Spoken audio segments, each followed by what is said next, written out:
The oscillating frequency of cyclotron is 10 megahertz, 10 megahertz है। If the radius of the D is 0.5 metre, the kinetic energy of a proton which is accelerated by the cyclotron is. Oscillating frequency दे रखी है आपको, ठीक है ना, oscillating frequency of cyclotron दे रखी है। मतलब क्या है इसकी, 10 मेगाहर्ट्ज का मतलब क्या बताइए, 1 सेकंड में इतने चक्कर लगाएगा। ऑसिलेटिंग फ्रीक्वेंसी का मतलब ये होता है इधर radius of the D is 0.5। आपने साइक्लोट्रॉन पढ़ लिया, ये बताओ पहले तो, साइक्लोट्रॉन का सब्जेक्टिव कर लिया क्या? उसमें चार्ज पार्टिकल कैसे घूमता है, सर्कुलर पाथ पे घूमता है ना, ऐसे नहीं घूमता क्या सर्कुलर पाथ पे? ये बताइए डी का रेडियस कितना है यहाँ पे, 0.5 मीटर। डी का रेडियस था 0.5 मीटर, ये तो रेडियस हो गया, ठीक है। ऑसिलेटिंग फ्रीक्वेंसी का मतलब 1 सेकंड में 1 मिलियन में 10 लाख होते हैं, मतलब 10 लाख का मतलब 1 करोड़, 1 CR पर सेकंड, इतने राउंड्स लगेंगे पर second. The kinetic energy of a proton is which is accelerated by the cyclotron is. अगर ये प्रोटॉन है तो इसकी काइनेटिक एनर्जी कितनी होगी, ये बताओ फाइनली कितनी काइनेटिक एनर्जी से बाहर आएगा ये। एक बार बताओ काइनेटिक एनर्जी का फॉर्मूला क्या होता है, बताओ। सर्कुलर पाथ में घूम रहा है तो वेलोसिटी कितनी होती है, mv। देखो रेडियस कितना होता है इसका, mv/q भी होता है रेडियस। हाँ जी, रेडियस क्या होता है इसका, mv/q। वेलोसिटी कितनी आएगी इसकी, वेलोसिटी m/में qbr, ये आएगी इसकी वेलोसिटी। मास में पता है ना, चार्ज में पता है, b की वैल्यू b नहीं पता में, रेडियस पता है, तो वेलोसिटी आ जाएगी फिर ½ mv² कर देना आप। सुनो आप, यानी कि काइनेटिक एनर्जी कितनी आनी चाहिए इसकी, बताइए काइनेटिक एनर्जी ½ mv² m/में qbr का स्क्वायर। इसके अंदर बताइए हमें मास तो पता है, प्रोटॉन का मास बताइए हमें, क्या कह रहे हो? सुनो mv/q भी होता है ये, तो b को सॉरी उल्टा कर दिया हमने, ये देखो उल्टा कर दिया, देखो सुनो, रेडियस होता है mv/q भी, तो ये बताइए ये qbr/m हो जाएगा। वेलोसिटी कितनी आएगी यहाँ पे, qbr/m, तो काइनेटिक एनर्जी कितनी हो जाएगी, ½ mv², ½ m qbr/m का स्क्वायर, ये हो जाएगा आपके पास।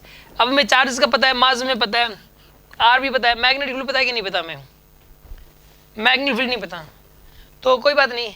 आप एक काम करो, ओमेगा क्या होता है, ओमेगा होता है qb/m, तो इसको 2π से डिवाइड कर दो, 2π से डिवाइड कर दो इसको भी दोनों तरफ, तो इसको न्यू बोल सकते हो, न्यू यही है फ्रीक्वेंसी। और इस न्यू की वैल्यू दे रखी है इसने 1 CR, 10 मेगाहर्ट्ज दे रखी है, 10 × 10⁻⁶ दे रखा आपको। और यहाँ पे Q की वैल्यू में पता ही है, और B की वैल्यू नहीं पता, मास में पता है, और 2π में पता है। हमें सिर्फ क्या नहीं पता, यहाँ पे B नहीं पता। यहाँ से तो निकलेगा B, यहाँ से क्या निकलेगा B, और वो B पुट करोगे यहाँ पे। और चार्ज और मास बताइए हमें प्रोटॉन के, प्रोटॉन का चार्ज कितना होता है बताइए, 1.6 × 10⁻⁻⁹, और मास कितना होता है इसका 9.1, तो इलेक्ट्रॉन का होता है यार, ये 1.9 नहीं होता क्या, 1.6 होता है क्या, ये 1.9 ठीक है, ये होता है 1.6 × 10⁻⁻27 kg, ये होता है 1.67 होता है ये। मास पता है हमें और चार्ज पता है, तो मास पता है, चार्ज पता है, रेडियस ने दे रखा है, और बी यहाँ से निकल के आ जाएगा। ये वाला क्वेश्चन कैलकुलेटिव है, थोड़ा सा समझ आ रही है बात आपको। ये इस टाइप के क्वेश्चन करने के लिए सिर्फ पावर से सोल्व करते हैं ऐसे क्वेश्चन, पावर के थ्रू। कैसे, मैं बताता हूँ इसको कैसे सोल्व करेंगे, रफ आइडिया कैसे लगाएंगे, पेपर में आ भी जाए तो आपको सर इतनी सारी कैलकुलेशन करेगा कौन, मैं तरीका बताता हूँ आपको। 10⁻7 ये बन गया, ठीक है ना। मास क्या है इसका, मास को इधर लेके जाओ आप, मास होता है 9.1 × सॉरी मास ये है 10⁻⁻27 लिख लो बस। अच्छा बात रही 2π की, 2π लगभग होता है 6 होता है लगभग, तो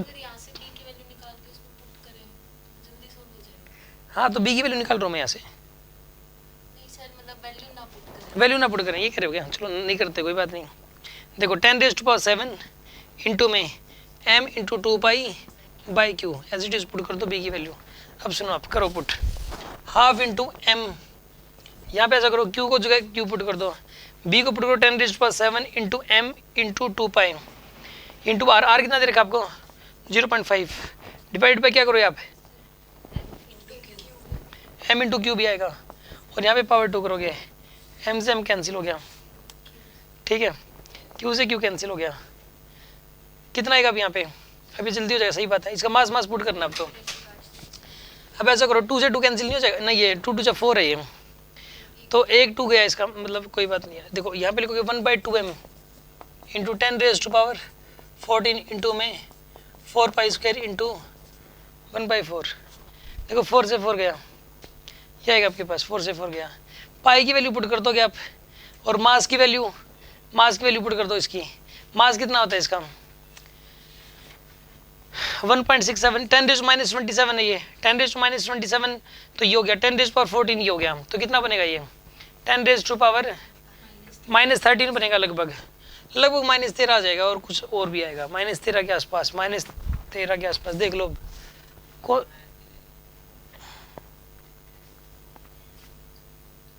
ईवी दे रखा है ना, MEV, ई की वैल्यू पुट करोगे ना यहाँ पे अब, हाँ इलेक्ट्रॉन वोल्ट दे रखा है, एक इलेक्ट्रॉन वोल्ट में कितने जूल होते हैं, एक इलेक्ट्रॉन वोल्ट में, उसके लिए आप 1 याद रखना कि 1 electron volt is equals to 1 EV is equals to 1.6 into 10⁻−19 joule, ठीक है ना। ये कह रहा है कि ई की वैल्यू मत पुट करो, यहाँ -19 जूल होते हैं, तो ये मिलियन लिख दिया, 10⁻6 कर दिया, तो 10⁻−13 तो सब में ही बन रहा है, मतलब इसको कैलकुलेट कर लोगे आप प्रॉपरली, अब तो कैलकुलेट कर ही लोगे यार, समझ आ गई होगी बात आपको, है ना।